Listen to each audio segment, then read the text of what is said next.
Here we will begin our presentation. So again, welcome to our Friday convocation at Carleton College. And we'll give just a moment or two for our folks to come on in and get settled, get comfortable.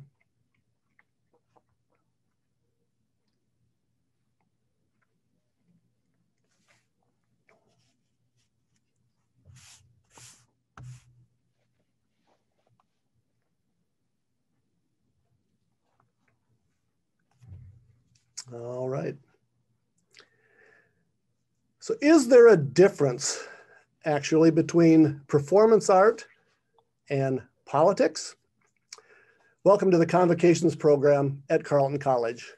I'm your host, Carrie Rott, Director of Events, and our guest today is Kristina Wong, performance artist, comedian, and cultural commentator.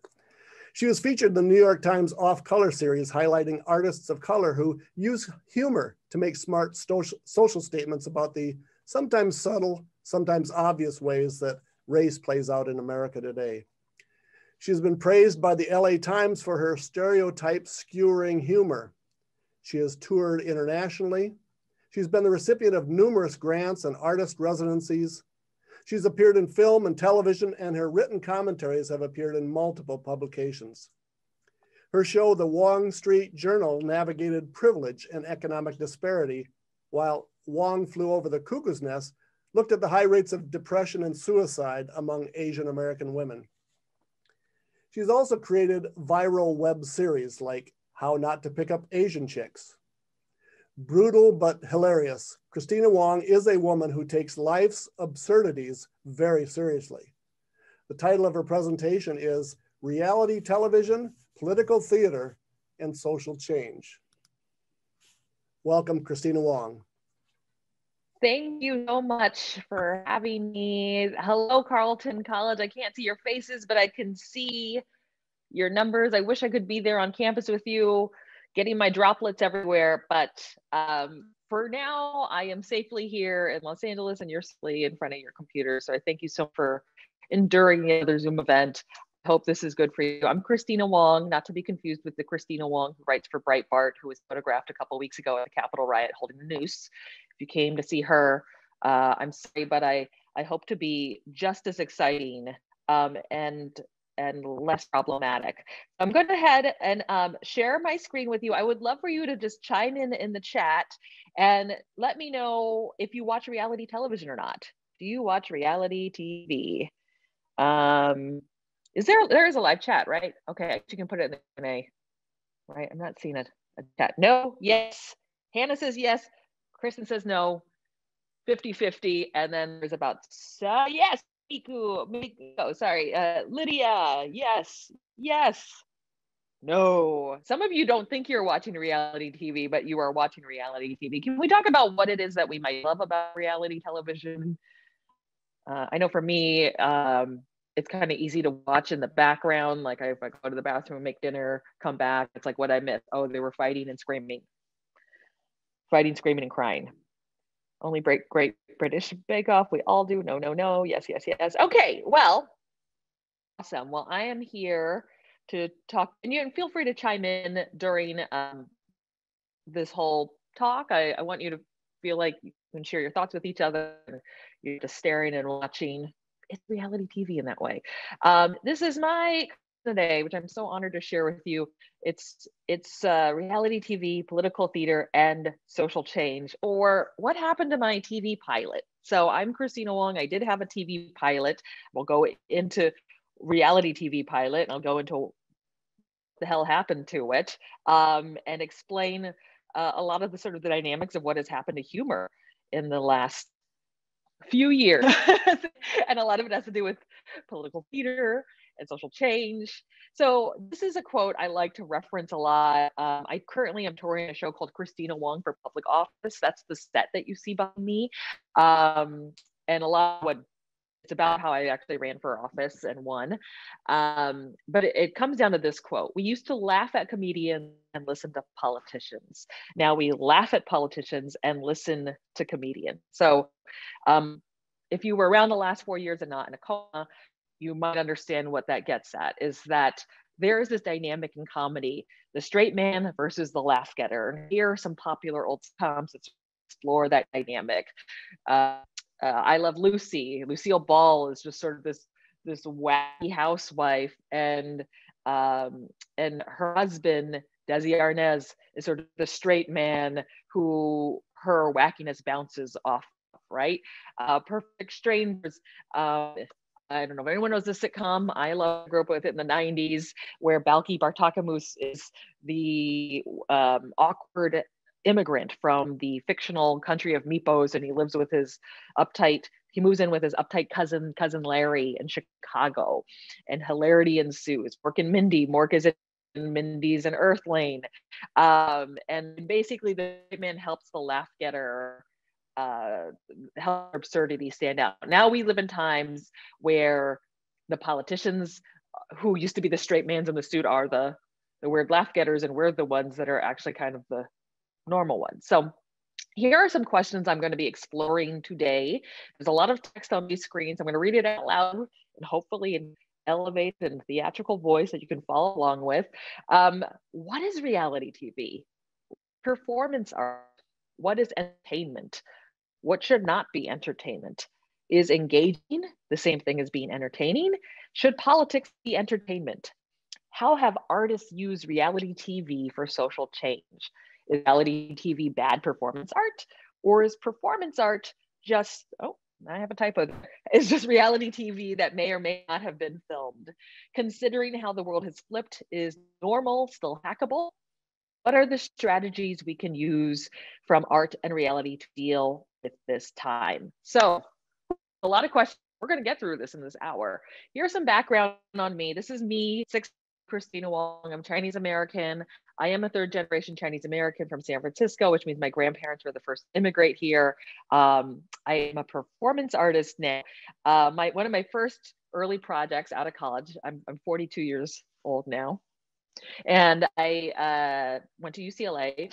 My first big project as I embarked on this world of performance art out of school was a mail order bride website called bigbadchinesemama.com, which you can still now. This is, imagine a time in college where your phone and your computer had to connect in order for you to get the internet, and there were no things like free pornography sites, and not that these are things that you should be looking at, you should be studying. But anyway, but if you were to Google Asian women, you would usually find pornography or mail order bride websites. So I was interested in hacking that, created a fake mail order bride website, and before SEOs and rank engines and all these kind of things that move things up. And this was actually a really revolutionary thing I had created out of school. I created solo works. I was just really interested in being this deep, depthful performance artist. So I did a show called Miss Chinatown Second Runner-Up, which sort of explored this icon of Chinatown, which is a beauty pageant that happens in Chinese American communities or diasporic Chinese communities throughout the US. And in this particular picture, there's a giant vagina down from the rafters and bleeds on me. And I reach into it and I pull out a tiara and I call myself Miss Chinatown. And when that's your first show, when you're like 24, 25 years old, it's really tricky to get theaters to book you. So I found myself doing things like showing up as a fake Miss Chinatown at real Miss Chinatown public events. I found myself, I was this character basically, I'm Kristina Wong, Miss Chinatown Second Runner-Up. I would actually crash red carpets as this fake celebrity. I'd never actually entered, but I just sort of show up as one. As was mentioned in my introduction, I do solo shows. One was Wong Flew Over the Cuckoo's Nest, which is about the high rates of depression suicide among Asian American women, young Asian American women statistically have very high rates of depression and suicide. And this is a stat that a lot of folks don't know about. And so in this particular show, I play a character named Kristina Wong. Yes, that's my name. That's my real name. And who is in denial that this is actually an issue that affects her, that she insists that this show is completely fiction. It is completely fiction. In fact, it's so fiction, we're going to do the dramatic fiction. It's based on research on other women outside the Wong family. But inevitably, this character, Kristina Wong, implodes. So this was actually a very difficult show for me to make because it was actually a very personal issue for me to explore. And playing for an audience, while cathartic to let go of some of these things, was also really difficult because I was playing this weird version of myself over and over again. And this is going to tie into some of the reality TV that I talk about later in this talk. Here's a performance piece I did where I showed up dressed as the bride of Jeremy Lin. So Jeremy Lin, Asian American basketball player who will be playing for the Warriors next season. I'm not married at my age. I did marry myself in 30, but I thought, rather than just like sit inside with this anxiety, I'll play this anxiety out publicly, and I'll create this project where show places where he is bride. I'll do a Kickstarter where people will fund and not get funded. But this idea that I'm so in need, I got to get married already and have babies, and it's going to be Lynn, and we're going to raise this money so that I can buy two courtside tickets. This is when he was playing for the Lakers, and I'll be dressed like a bride, and he'll be so compelled by my beauty that he will propose to me on the spot, move in to my home in Korea, and we will have babies already. So these are ways my work is played out, like in real life, on stages, on the internet. I'm also a reality, I don't know, I'm a star, obviously, but I'm a Convocation speaker. I've been on reality television. I was on a few shows. There's an Asian American channel called Mixed TV, which I think about 15 people watch. But I was actually by a producer to be on a show called I'm Asian American, and I actually worked on the plot with them. And I want reparations for yellow fever. So I dated different white guys who have a thing for Asian women, and I ate them out of house and home, had them clean my house, and then made them sit through my terrible performance art show where I was screaming and howling and crawling out of a giant vagina, as one does. But I also have much more depthful shows. This is the Wong Street Journal. I don't know if you can hear this. I might not have to turn on the sound. But basically, this particular show I created after touring Wong Flew Over the Cuckoo's Nest, the Depression show, for about 8 years. And I was just so depressed from touring this same version of myself on and off for 8 years and not sure how to evolve as an artist, that I did a show about doing volunteer work in northern Uganda, which with its own set of problems in terms of me being an East Asian woman showing up in another country of color, as sort of a colonial presence, and having to confront that. Anyway, another interesting project I've done called Radical Cram School. The Radical Cram School is a project where I teach social justice. This is a web series actually on YouTube. I'll show you a little bit of, but basically here's both season 1, where I show the kids different pictures of infamous patriarchal white men and try to see if the kids know who it is. So this is a picture of Harvey Weinstein. If you missed what this kid said, Liberty, she says, there's something about white people that makes me, and then she rolls her eyes. And this was not scripted. They're just talking. And so Alex Jones is a right-wing news commentator, picked up on the web series. And at this point, this web series only had about 5,000 views, and he declared it the most shockingly racist video you've ever seen. And I became the target of a lot of right-wing backlash and canceling and some very scary death and rape threats. And that was in 2018, a couple of years ago. So this is where I am now. This is the set behind me. I'm now a performance artist who's elected to public office, and I can talk about that journey and how reality TV led me there. But yes, I serve as a neighborhood council rep in Subdistrict 5. That's a half square mile inside the 2.7 square miles that is Koreatown. And I also do a show about it. I'm actually performing the show this evening at San Diego Rep. If you want to get a ticket, that's sdrep.org, live from my house. It was a show that was touring live, but obviously that had to be postponed for the pandemic.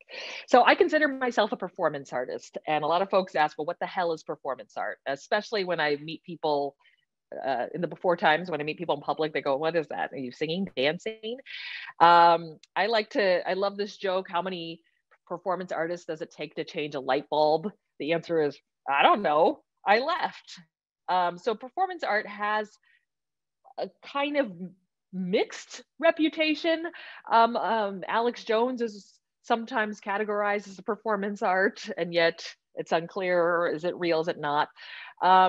This is the Wikipedia definition. I'm not going to read it out in full, but basically time, space, body, presence, the artist. Basically it's something that only that performer can execute, that it's not the same as a script where you would audition and then be able to perform it over and over again.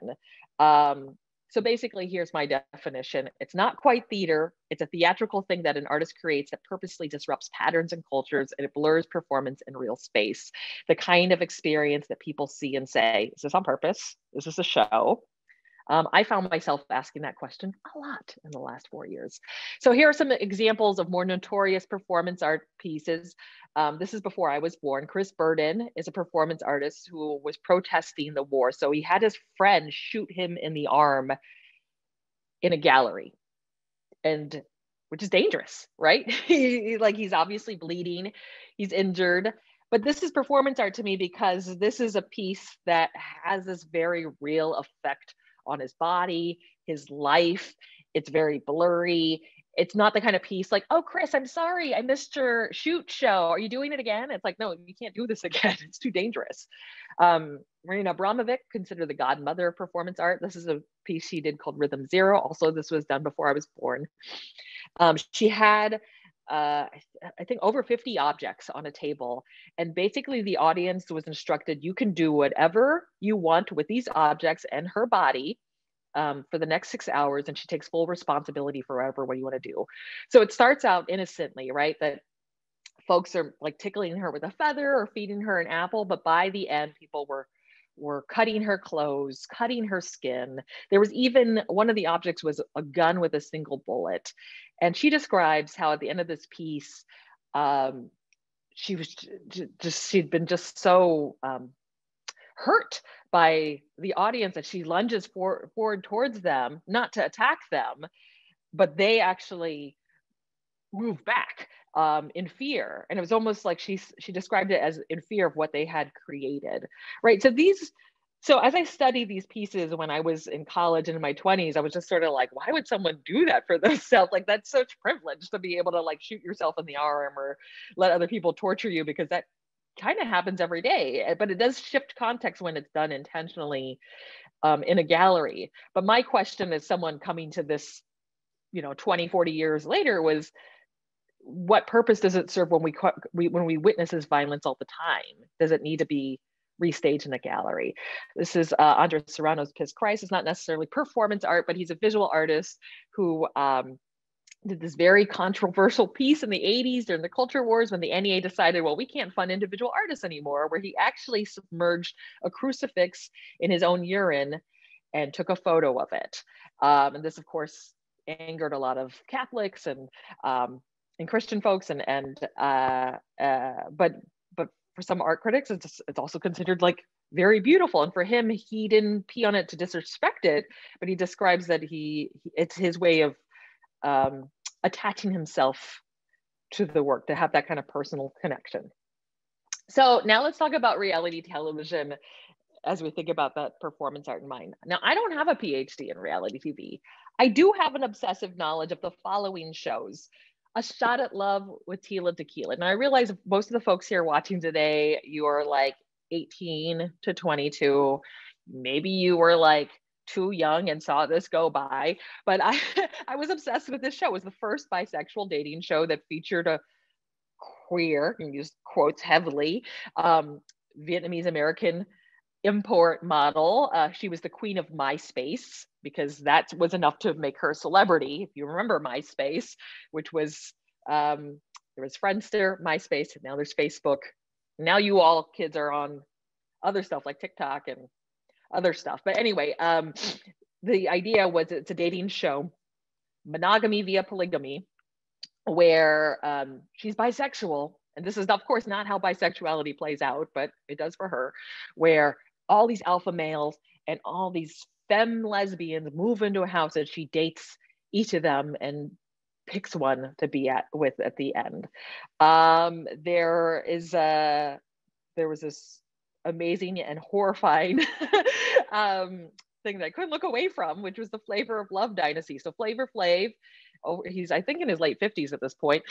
He's the front man for a very progressive rap group called Public Enemy, and it was a show that was supposed to be called The Black Jiller on VH1, but they called it Flavor of Love, and it was sort of a tongue-in-cheek but real dating reel, right? I don't know even know what that word means, but it was where women moved into Flav's mansion, and just like the Bachelor, vied for his love. It felt like a weird, terrible minstrel show, and but it went on for 3 seasons. Flavor Flav can't remember women's real names, so he would give them nicknames. And by the 3rd season, and by BTW between seasons 2 and 3, he had a baby with his now real life wife, but that's another issue. By season 3, he wanted to empower the women, so he let them pick their own nicknames. But if he didn't like it, he'd give them their own nickname. So there was a white spinoff to Flavor of Love, which was Rock of Love, with Poison frontman Bret Michaels, which was sort of like the trashy white version of Flavor of Love. And I could not stop watching these shows, because it was like, how do they keep finding a bottom floor? Like, how do they really convince me? These women seem so invested in something that seems so humiliating. In season 1 of Flavor of Love, Pumpkin and New York, they get into a fight during the clock ceremony. So instead of a rose ceremony like the Bachelor, it's a clock, because that was what Flavor Flav wears when he's hype man for Public Enemy. And Pumpkin, the white woman here, spits on New York, and there's like this drag out hair pulling fight.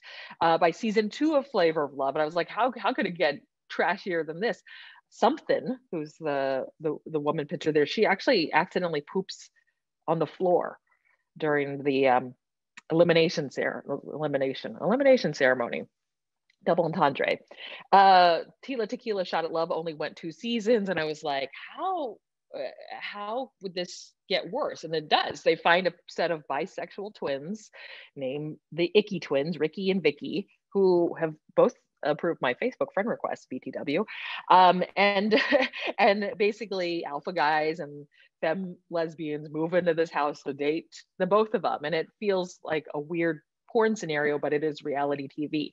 All this to say that in order to keep audiences going and watching, they have to continually find more and more shock. Now, this Flavor of Love dynasty keeps spin off to spin off. The contestants that were rejected get their own shows, and then those contestants who are rejected get their own shows. So this finally ends. I think it's interesting with Megan Once a Millionaire. Megan Hauserman is a Playboy model who in season 2 is rejected by Bret Michaels, and she's given her own spinoff which was originally supposed to be called Trophy Wife, where she dates legitimate millionaires, and now Megan Once a Millionaire was actually taken off the air 4 episodes in, because Ryan Jenkins, who's in the purple shirt and black tie in this photo, killed his girlfriend and was on the run. And this is while the show was airing. And VH1, I guess they had some ethics where they couldn't air a show of, like, because I guess he made it pretty far on Megan Once a Millionaire. I think he made it like top 2 or 3 supposedly, according to the rumors. But he also shot their Road Rules spinoff I Love Money, and they had to pull that whole season because they actually won that show. So that's how things end. So this does tie in to sort of a situation. Some people might recognize the guy who hosted this show. This is a Celebrity Apprentice, centered around the big billionaire empire of Donald Trump. I think what's interesting about this show is it did start with regular folks who weren't quote unquote celebrities, but on his celebrity seasons, it's interesting to see who counts as celebrities. So there are people from the Flavor of Love dynasty I just showed you who are contestants. One of them is Bret Michaels, obviously, who was the picker on his 3 seasons of his dating show. Another is Sharon Osbourne, a wife of Ozzy Osbourne, who is famous because they had a reality television show, Life with the Osbournes, or what, I can't remember what it's called. Rod Blagojevich was recently pardoned by the same guy who hosted the TV show. The disgraced governor of Illinois, who was trying to sell off Barack Obama's Senate seat when it went empty. So it's interesting what counts as celebrity and what doesn't, right? And how quickly people's power shifts when they go from being the chooser to the contestant, but it's become its own cottage industry that keeps their celebrity up because they're still on it. Sharon Osbourne, by the way, was also part of the Flavor of Love dynasty because there was a spinoff. There were I can't even count. It was like 30 spinoff shows from the whole Flavor of Love thing, but it was a show called Charm School where they took all the bad girls from Rock of Love into this reform school, and she was the headmistress. So what was interesting about the Celebrity Apprentice, which I felt I saw echoed in the last 4 years of this administration, was this idea that the celebrities would split into teams. They would create marketing campaigns for whoever sponsored the episode that day. So they were essentially doing skits and theaters. Like, it wasn't balancing hard numbers, but it was like this RV company. We have whoever does the best marketing campaign, essentially a skit for them, will win, and whoever from the losing team was sort of the bad screw gets fired, right? And Trump was having obsessively watched this. He was not always smart, for many reasons, but it was clear who he kept in because they were more interesting for TV. Okay, so why the hell would people do this? It's so humiliating. The money, I can tell you, is not fantastic, but it's an opportunity to win the objective laid out in the show. Maybe you really do want to find love with Flavor Flav or whatever. The shoot fee, the experiences offered to begin a career in reality television. As I pointed out, shows spin off into shows. And when you can get to the top and be the picker or be the celebrity contestant, you can demand more money to revive an otherwise dead career. I can tell you that Flavor Flav and Bret Michaels were not touring as much as they are now that they've done this reality TV show to plug a project book business or service to establish herself as a public figure. This is something I've noticed with all the Bachelor contestants, the Bachelorette contestants, is they suddenly have little check marks by their name, and they can sell diarrhea tea on Instagram and do whatever it is they want to do with this new notoriety of having sought love on TV. It's an opportunity to grow your following and pivot towards things that make money because you desperately need. Okay, so these are the last two that I think are really interesting for me to look at, because you desperately need to be looked at no matter what the context. So this falls into the territory of maybe you need support mentally and you're doing this instead. And then here's, for me, what I'm interested in as a performance artist who's speaking to you today, because it's a genre of its own that can be its own platform to share art or political ideas. So how can reality TV be the genre for sharing political ideas? Well, a lot of you said you didn't watch reality TV, but I would argue that if you've been around following the news, watching things that aren't reality TV, it is a language that's embedded in our world, whether we watch it or not. Cliffhangers and teasers. If you've ever been watching the local news and they go, when we get back, we're going to talk to a man who eats dogs or something like that. But something like that is borrowed. I've noticed in my 40 years of watching local news how the teasers have become more and more scintillating, and less sort of like, here's the news. Our public lives are available for critique and cancellation. You could just we've probably all witnessed that, like, one comment gone wrong or taken out of context, or maybe is wrong and out of context, and suddenly you have to pull out of school and drop out. Anything can become a meme.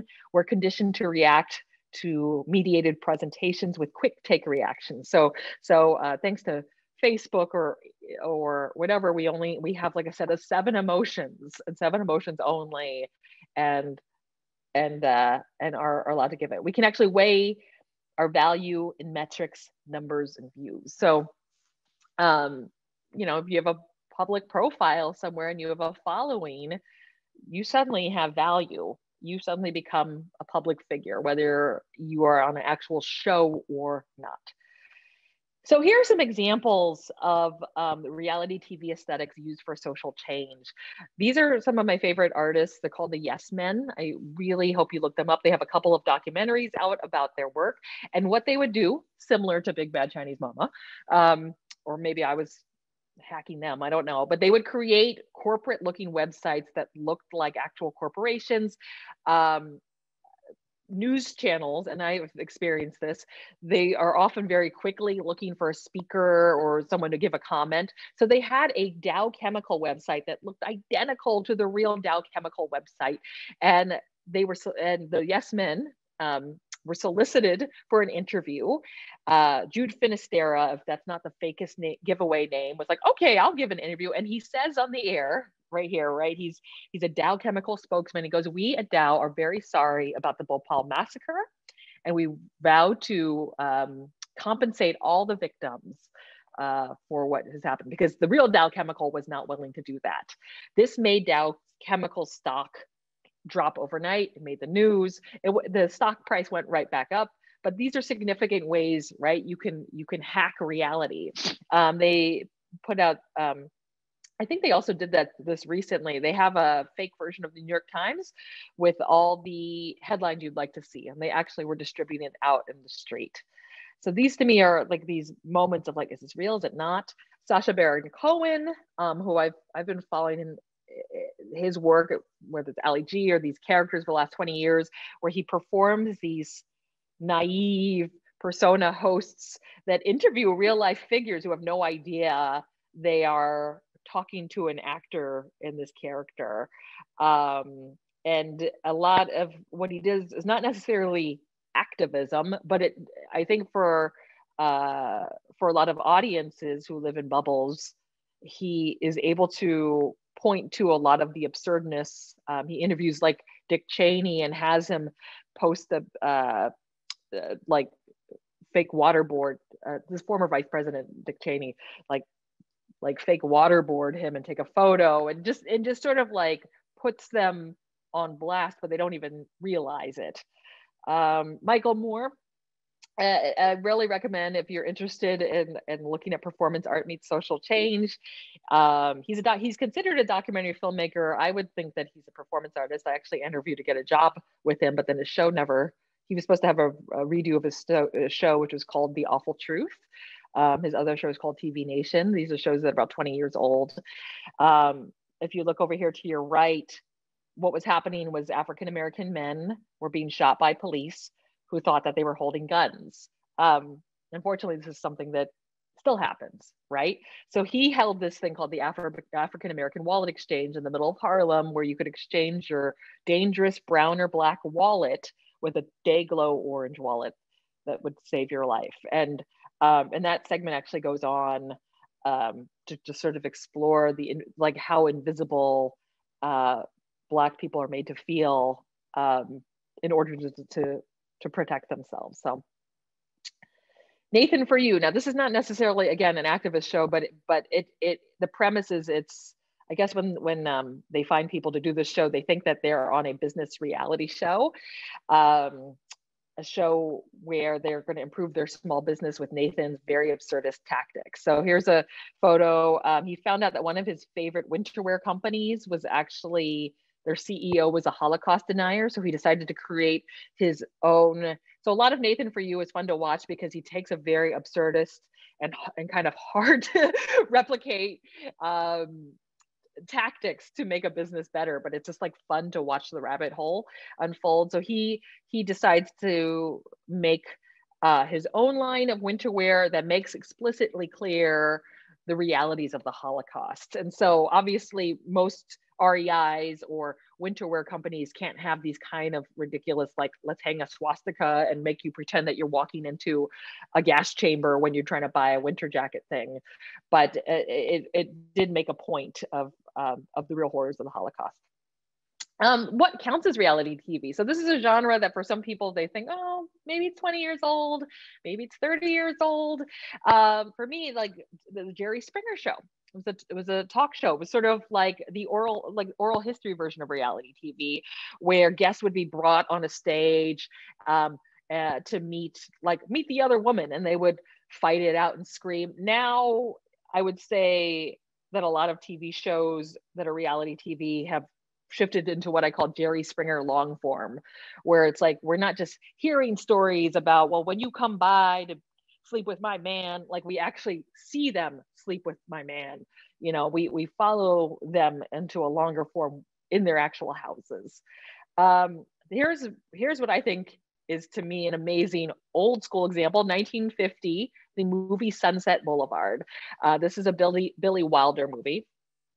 So in this movie, Norma Desmond, who's the character that you see here, she is a silent film actress, and films have shifted from silent films to talkies, and her career hasn't moved over with it. And she desperately wants to get back in the limelight, to get back in front of the camera. So she hires a screenwriter to write her a killer part.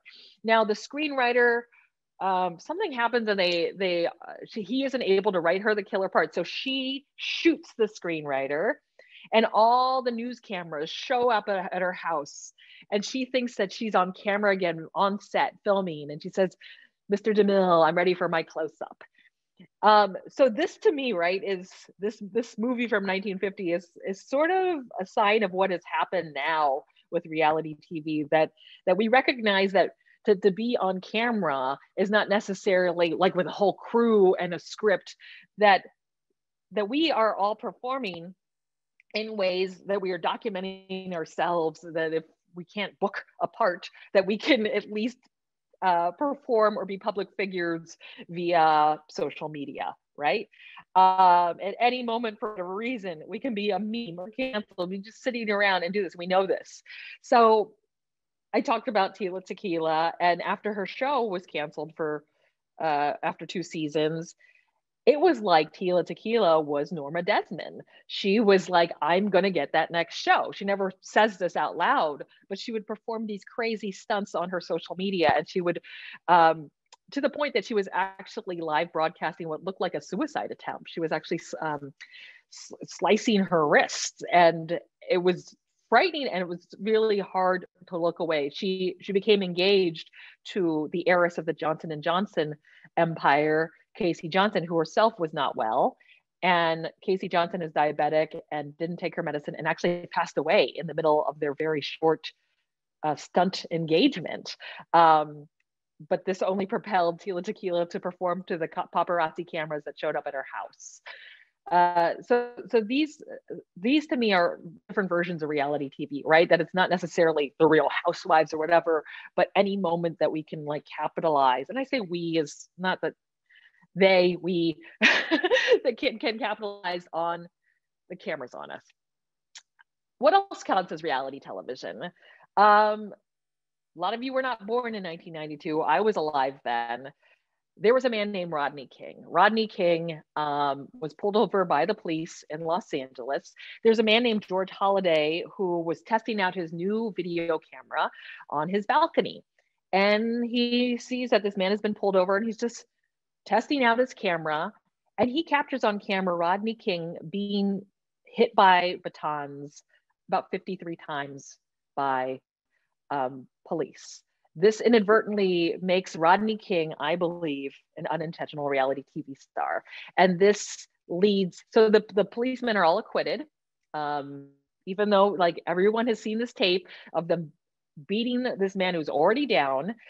And this leads to the LA uprisings of 92. Now, if a lot of you are like, this looks like pictures from this past summer after the George Floyd murder, it's a very similar thing. And there's a lot of parallels made from the LA uprisings of 92 to what we witnessed this past summer. And this is also an issue that we keep seeing, is that men and women whose names we never knew before are now names that we say and are very public and are infamous for weird reasons, right? So, okay, so there's a show on VH1, which has since been canceled because I think it ends up being 6 total. This was an older article I found, but 6 of the folks who've been on the show with Dr. Drew, called Celebrity Rehab, died. But basically, it was an inpatient program for addiction that Dr. Drew had, and the cameras were in this recovery center. And Rodney King, who's only famous because not because he was on a TV show or he's a pop star or whatever, but because he was sort of the central figure, right? That led to the LA uprisings. He is also in recovery with the drummer from Guns N' Roses and with these other folks, right?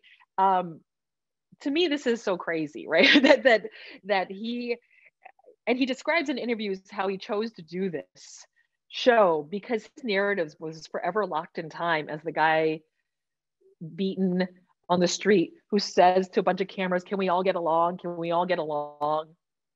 And he almost has to do this show because his public narrative started this way.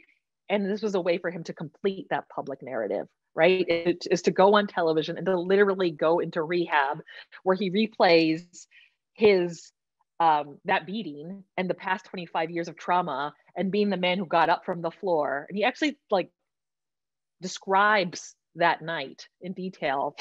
And it's so bizarre because I'm like, should I be watching this? Is this okay for me to watch? Is this okay for me to watch on VH1 where between Clairol commercials, this VH1 used to be a channel that just did music videos, and now I'm watching Rodney King in recovery.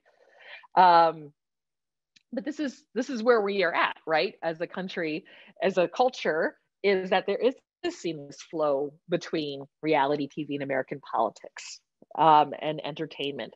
So here's an example of Omarosa. Omarosa served in Clinton's White House, then became the notorious reality TV villain on the first season of Donald Trump's The Apprentice.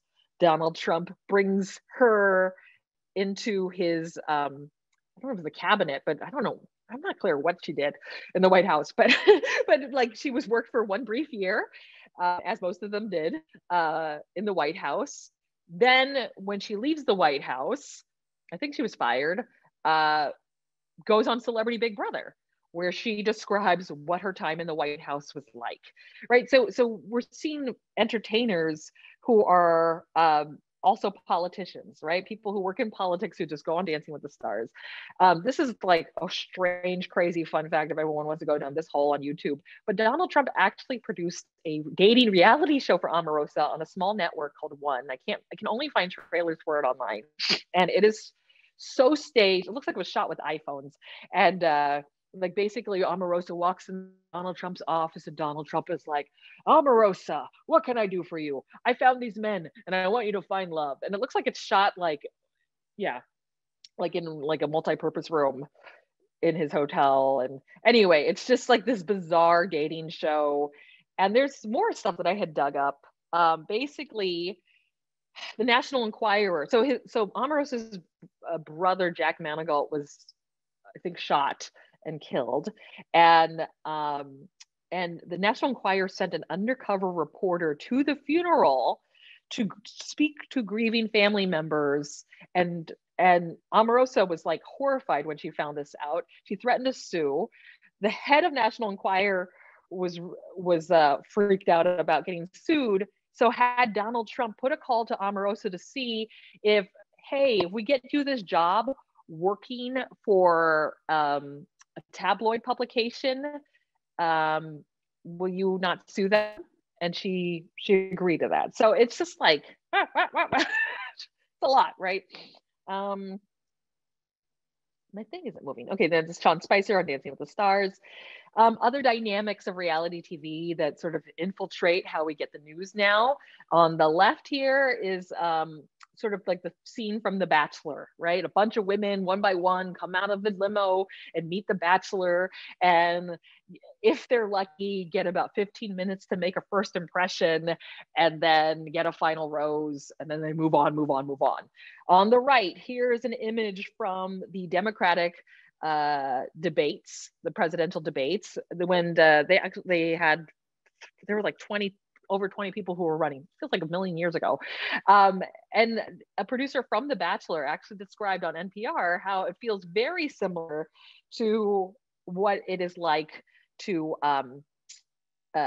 produce an episode of reality TV, that you have like all these candidates and they can't talk at length about policy or, you know, vision, but they've got to find those zingers that kind of stick to the wall, that become memeable and tweetable so they can last on. This, of course, is reality television, 2 reality TV stars in the White House affecting policy change about criminal justice reform. This is Kim Kardashian, obviously, who was able to get an appeal for a Black woman who had been serving a long sentence. And but it played out like its own reality event. So why do people run? This gets to why people run. Candidates run not necessarily to win, but to introduce new ideas to the conversation and raise their public profile. So it is clear that a lot of folks know they're not going to win, but they know that this will help advance whatever's happening next. Would name some examples of that. Andrew Yang, right? No one had heard of him before, but by introducing these ideas to the public through his campaign, he now has a leg up in his run for mayor for New York City. Okay, my reality TV story. You don't have to read all this. This is all I could kind of find. When you pitch a reality TV, it's actually like writing a paper, and you have to kind of like pitch out all the beats and the POV and all this kind of stuff. So this is what I was able to find. So basically, I had pitched a reality television show, which the producer later called One Wong Makes It Right, not my favorite title in the world, where Kristina, who's this wacky performance artist who crashes beauty pageants, does things, I have these wacky ideas. So I pitched this also, by the way, when Obama took office. When Obama was in 2016, in March, before Obama left office. So I'm this wacky performance artist who has all these grand ideas of how to trick folks into it was Nathan For You meets Michael Moore, and I have these crazy ideas of how to trick people getting involved in social justice, and the results are usually there, but it's so funny to watch play out. Now, you know, and these were sort of quotes that encompass my persona. Am I crazy? Well, they called Jesus crazy too. Now that guy's a big deal. Now, this is the thing. We shot when Trump took office, and the world was just so different.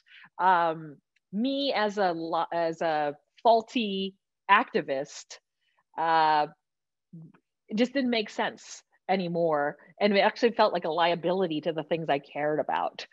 Because in my mind, I thought, oh, people will get it, that activism. You know, people get activism, so I can poke fun of it. So, okay, so I know you're looking at movies and stuff. I'm gonna explain. So this is the premise of this particular pilot, was nobody was going to these rallies to stop this gas facility that had leaks from reopening.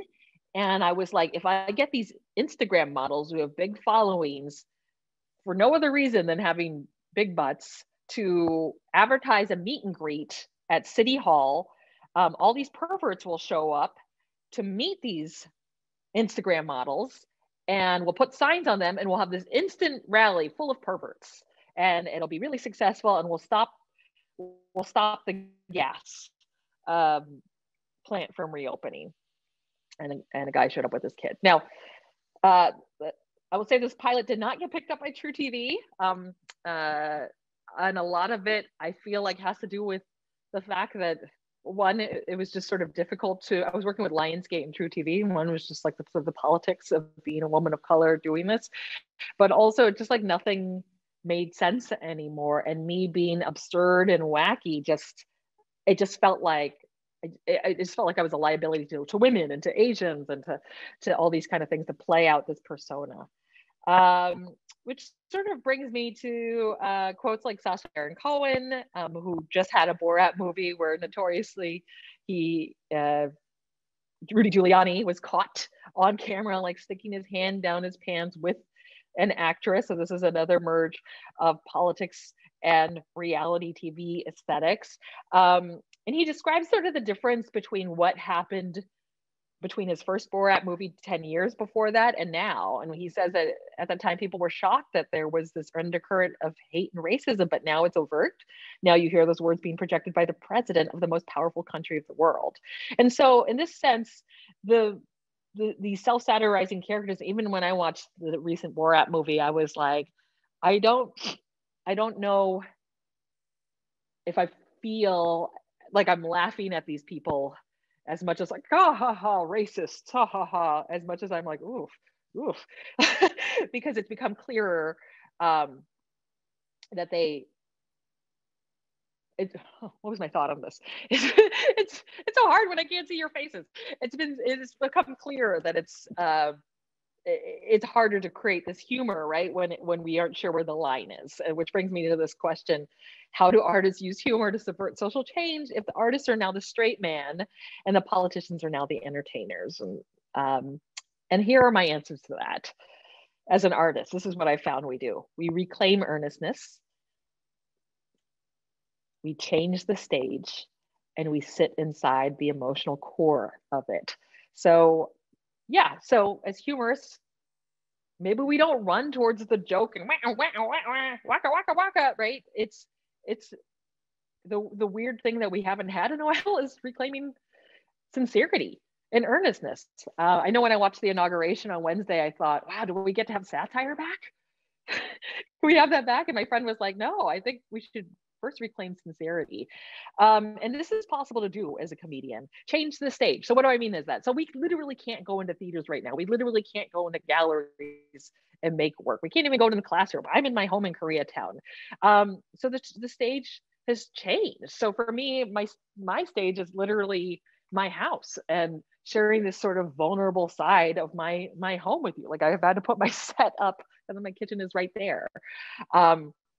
It also meant like running for office, which is something I did because I was like, well, if politicians are going to take my jobs as crazy makers, I'm going to take theirs. And I think it's okay to sit inside the emotions of it. I feel like for a long time when I was a young artist trying to figure out what was funny or not, I was nervous about how bored I'd make the audience. But I think it is okay to hold that space for the audience to sit inside like the grief sometimes and then make the funny observation. So here are some examples of that I've seen in pop culture. I think John Oliver, whose show is basically documentary news, peppered with humor, really kind of takes the time to go into the depth of how racist, not just like zinger, zinger, zinger, headline, headline, headline, but he really goes deep into issues. Stephen Colbert has stepped away from his satirical character from the Colbert Report, and he straight up like interviews and talks to politicians, and like Dolly Parton sang to him on a show and he's just crying, and it's still a funny show. Dave Chappelle, 846, which is the time it took for George Floyd to be murdered, and he gives this performance, a socially distanced performance where he lives in Ohio, and it's not that funny, but it's necessary. And he just sort of sits with the thoughts of it. I was trying to find examples that were not just white men or men. And Amber Ruffin, I just caught a clip of her on her Peacock show where she describes, she was responding to the politician that was making fun of Kamala Harris's name. And she describes like names as Black women is like the one thing that we can control, we can give to other people, so respect our names. And it felt like the same sort of idea that I had heard in a spoken word piece many years ago in a space that wasn't comedic, but I was glad that she went to those places to point to those things out. And here's me, I've run for office and I serve as both a politician and a comedian. I'm actually the most normal person on the neighborhood council. I do perform in my role sincerely as myself, but I leverage that power as I sort of observe and talk about stuff. So I think that's my last slide. So thank you so much, everyone. It was a lot. I would love to, my backdrop totally changed here. I would love to see if you have any questions or anything like that. I'll throw up that background. It's a lot. I gave you a lot, folks. How do I see the questions? I think I hit it. Oh, I put it right here. Thank you, Mary Voigt. Is anyone still there? Okay, I see 69, lucky number, are still there. I would also love to invite you again. My show is playing this evening. You have to check the time zones because West Coast 7 p.m. So I think that's 9 p.m. your time. If you go to San Diego Repertory Theater's site, Kristina Wong for Public Office, and you can watch this show from my house. But thank you, Lori. Did I speed past anything? No, that's too much for you all. that has been, Kristina, this has been quite eye-opening and fascinating. Do you have a closing comment for us as to where you see this going now that that reality is almost more absurd than satire, and when will we be able to see satire again? Well, I think before we get to satire, like my friend had pointed out, we need to embrace sincerity. And I think it's okay that pieces take time, and we're not in nightclubs, comedy clubs. Not that I played those anyway. And it was never my preference to play those anyway, because I just felt like there was this pressure to hit. Now we're doing these Zoom shows where I'm just like, I'm going to hope you're there and not on the toilet or, washing your dishes, but that's also the reality. And I think to sit inside being vulnerable is important. And especially if we're thinking about social change, that it is okay for pieces to take longer time, and where build-ups to jokes to be longer. I think we are a ways away from performing to the part. Like I do think it's interesting that there was straight up like there were a few TV shows where there were straight up fake Trumps or actors playing Trump, like that, and that those were just progressing as long shows, because it was just like, wow, we don't, like, even Bush didn't get that treatment, right? It was just like, it was just so parodyable. But I do think we have to sit inside sincerity first. Okay, Broderick, your question is, do I think that short interactions like memes and TikToks are viable ways for political engagement and to increase engagement? Yes, I do. I think I was watching a video yesterday about why Quibi failed. And Quibi was like a bunch of boomers who made short form content on this app, thinking millennials don't have time to watch a lot of stuff, so we're going to make like these 10-minute episodes. But it was like, I think that's called YouTube. And but also there is this need, I think, for something longer, right? And I know I've had to, in my career, had to use a combination of the memes to get people in the door. So my true hope is that the way people engage me in my work is through sitting with me for an hour. That's a lot to ask from people. I'm sure a lot of you were scrolling through your phones as you were listening to me. I don't blame you. But that we actually sit and learn and nuance, and we find TikTok to be like ways that pull you in.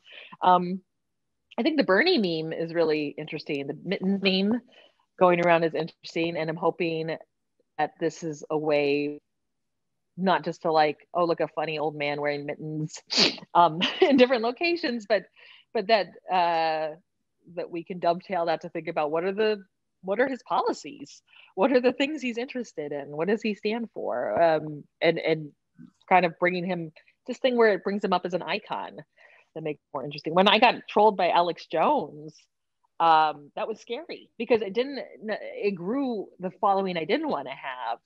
But I had to think, okay, what am I going to do? Because I'm actually kind of scared for my life. And I'm going to try to pivot this. And we used it to fundraise, not among his following, but people who know Alex Jones as this like scary right-wing meme of a guy. And so even my friends who didn't watch my web series were like, oh my God, like anything to keep fighting up against this. Let's give Kristina money to make season 2. Okay, Broderick, follow up. Are you worried about politicians becoming reality stars and the ways that could affect our government? It's already happening. Politicians are already becoming reality TV stars, and I think that dynamic is already there.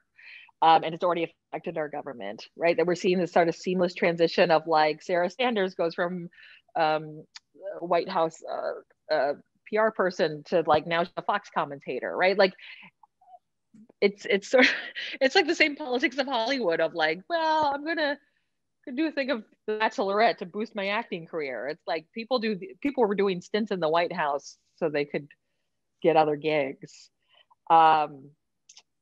Yeah, no, I'm already worried. So I think it's a more a matter of like recognizing this is the dynamic, not stopping it and just trying to leverage it towards what's needed, which I believe is sincerity, understanding that the stage has shifted, and just reclaiming earnestness.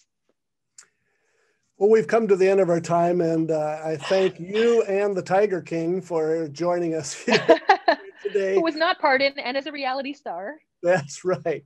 Yeah. Well, thank you again. And thank all of you in the audience for joining us, and encourage you to tune in again next week when Post Secret project creator Frank Warren talks about eliminating mental health stigma and creating community.